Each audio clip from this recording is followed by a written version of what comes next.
पहाड़ों के सुंदर सुंदर मोड़, आओ हम सब चले एक कदम पहाड़ों की ओर। नमस्कार, पहला प्रणाम, आप सभी का स्वागत है हमारे चैनल में। और आज खास हम आपको दिखा रहे हैं Pithoragarh, mini Kashmir of India, Surgarh और रामलीला की समाप्ति की ओर है। देखिए इसका जो असल इतिहास है इसके बारे में, और जो हमारे भटजी हैं जो एंकरिंग करते हैं रामलीला में, उनको आपने देखा होगा, रिंगास मैंने आपको दिखाया है रामलीला में, तो उनसे जानते हैं आज खास बातें। और बहुत चीज़ें हैं जो उनसे जानते हैं जो हमें पता है भी नहीं, तो उनसे जानते हैं। माननीय भटजी से बात करते हैं।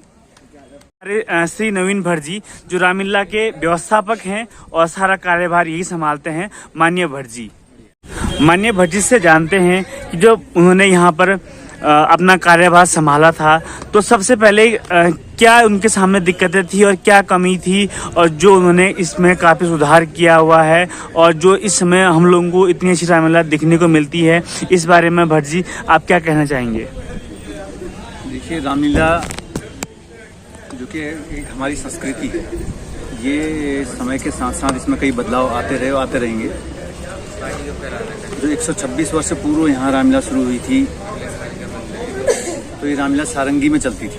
उसमें हारमोनियम तबला इस रामलीला में नहीं होता था, या उसमें बहुत ही मुश्किल था, कम संसाधनों में रामलीला होती थी। और कपड़े भी दूसरों के घरों से मांग के, चादर कहीं से थोड़े कपड़े मांग के यहाँ मंच बनाया जाता था, रामलीला होती थी। और मसाल जला के रामलीला की जाती थी जी। मसाल और चूल्हे जला के हमारी रामलीला होती थी। उसमें पब्लिक भी शांत थी, और ये छपट्टी शोर की रामलीला हुआ करती थी, एक शहर की रामलीला नहीं होती। अच्छा। इसमें बहुत दूर दूर से कलाकार कार्यकर्ता जुड़े रहते थे, और यहीं उस समय कलाकारों के रहने की व्यवस्था लोग अपने अपने घरों में करते थे। तो सर क्या उसमें कलाकार बाहर से आते थे या फिर लोकल के जो दूर दूर से आते थे उस टाइम पे? दूर दूर से लोकल के जितने भी सारे गांव हैं, सभी की एक ही रामलीला, पूरे शहर पूरे जिले की रामलीला होती थी। इसमें यहाँ पुराने कलाकार हमारे जाजर देवल से, चंडाक से, बांस के, मोष्टमानों के, टकाड़ी के, आठगांव सिलिंग के, रियासी के, ये कलाकार हमारे पुराने कलाकार यहाँ रहे हैं। पुराने इतिहास में, हमारे इतिहास में सबसे पहले 1897 में जो सबसे पहले यहाँ राम बने थे, वो खुनी गाँव के थे। खुनी गाँव के स्वर्गीय कमलापति उनका नाम था। तो सबसे पहले जो 126 साल पहले जो पहला मंचन हुआ था, उसमें वो राम बने। तो ऐसा इतिहास है, इसमें सभी गाँव का सहयोग रहा, और पूरे छपट्टी शोर का, पूरी खाली कोई ये बाजार की रामलीला नहीं थी, ये पूरे पिथौरागढ़ की रामलीला थी। और इस रामलीला का एक जो सबसे विशेष बात है कि ये कभी रामलीला रुकी नहीं, हमेशा चलती रही। अंग्रेजों का समय आया या फिर गोरखाओं का समय आया उसके बाद, और कई जगह ये उत्तराखंड आंदोलन के दौरान भी विघ्न पड़े, उसमें भी हमारी रामलीला नहीं रुकी, कई जगह रुकी। ये कोरोना के समय में पूरी दुनिया रुक गई, लेकिन हमारी रामलीला नहीं रुकी। तो हमारी रामलीला की यही विशेषता है कि 126 सालों से बिना रुके हमारी रामलीला चलती रही। सर जब आपने कार्यभार संभाला, तो कार्यभार से सन कितने टाइम से पहले आपने कार्यभार संभाला अपना? मैं लगभग 95 में मैं कोषाध्यक्ष बना था इस रामलीला में पहली बार जी। तो उस समय स्थिति ठीक ही थी, रामलीला चल रही थी, लेकिन मार्केट से केवल चंदे पे डिपेंड थी। 4000 रुपये मार्केट से चंदा होता था, और उसी अनुपात में खर्चे भी होते थे। सीमित साधन थे, लोग घरों से तख्ते बल्लियाँ लाके और खुद गड्ढे खोदते थे, और लोगों के घर से हम किसी के वहाँ से चाय का सामान, किसी के वहाँ से पूजा का सामान ऐसे लाके हम आपस में सब मिलके रामलीला करते थे। 4000 रुपये में करते थे। कई सालों बाद रामलीला में कपड़े आते थे।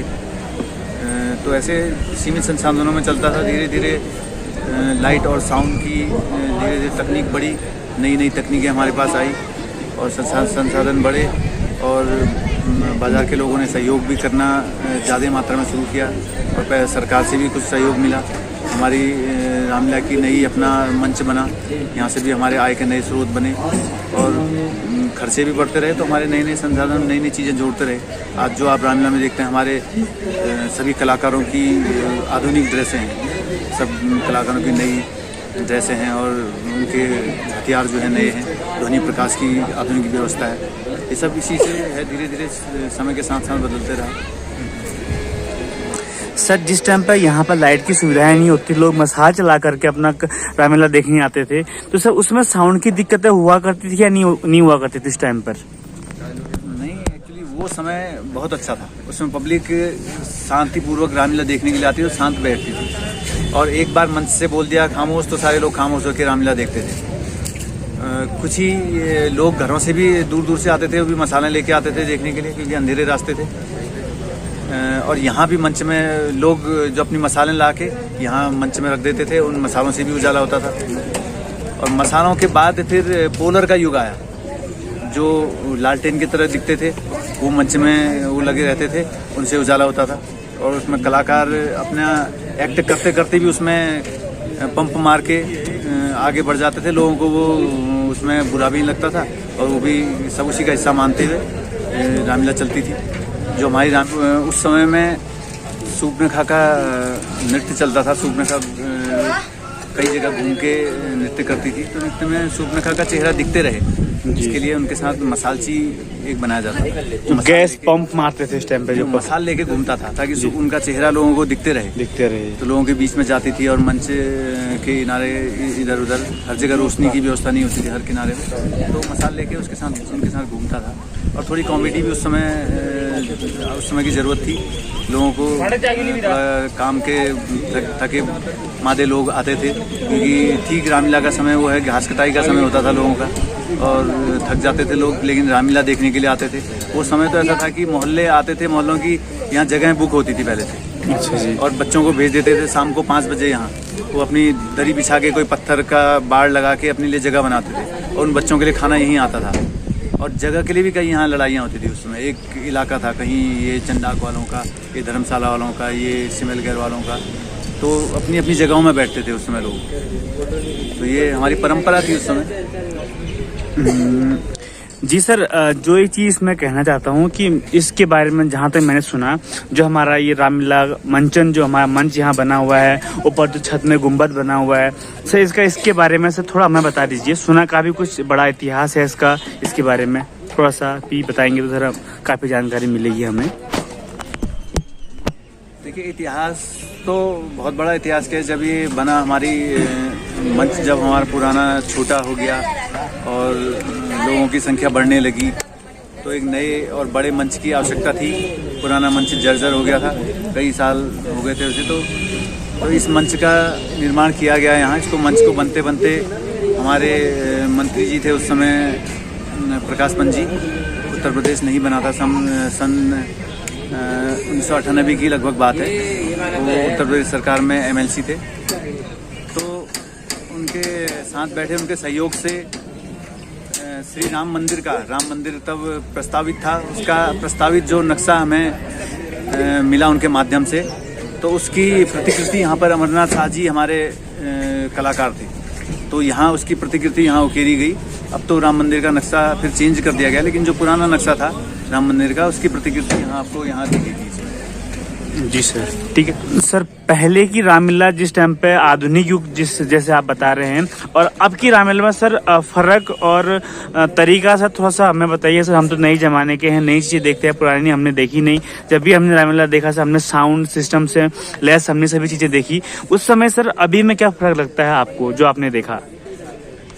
बहुत ज़्यादा तो फर्क नहीं है, जो कि हमारी रामलीला शास्त्रीय संगीत पर आधारित है, और वही राग रागनियाँ हमारी अभी भी जीवित है। उस समय सारंगी में चलती थी, केवल एक ही वाद्य यंत्र था। आज 2-3 चीज़ें हमारे साथ ऐड हैं, और उस समय के लोगों की ज़रूरतों के हिसाब से चीज़ें हमारे एडजस्ट होती थी।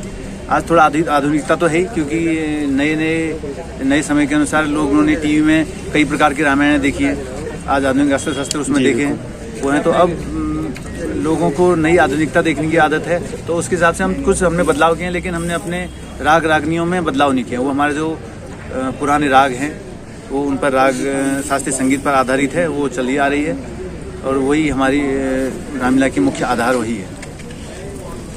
सर अब लास्ट बातचीत में आपसे चीज़ जानना चाहेंगे सर। रामलीला की बात तो ये हुई सर, एक चीज़ रामलीला में जब से आपने यहाँ पर आप जुड़े सर, आपके अपने जीवन में, अपने भावी जीवन में आपको क्या अनुभूति हुई? क्या आपको लगा कि जो मैं पहले नहीं था अब हूँ, या ऐसा है या नहीं है? ऐसा कुछ अनुभव जो आपको अपने भावी जीवन में लगा जब से आपने रामलीला कमेटी को ज्वाइन किया?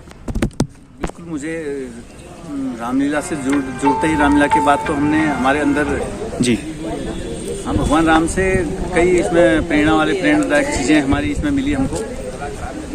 और भगवान राम के चरित्र को फॉलो करने का एक जरिया भी मिला, इसमें चरित्र जानने का मौका भी मिला। पहले क्योंकि कॉलेज लाइफ थी तो इतना नहीं जानते थे, फिर जब से इसे रामलीला से जुड़े तो हमने जुड़े तो बचपन से थे, लेकिन जो अंदर से हमने देखी, इसमें लिखी हुई बातें समझी तो समझ में आया कि भगवान का चरित्र क्या है।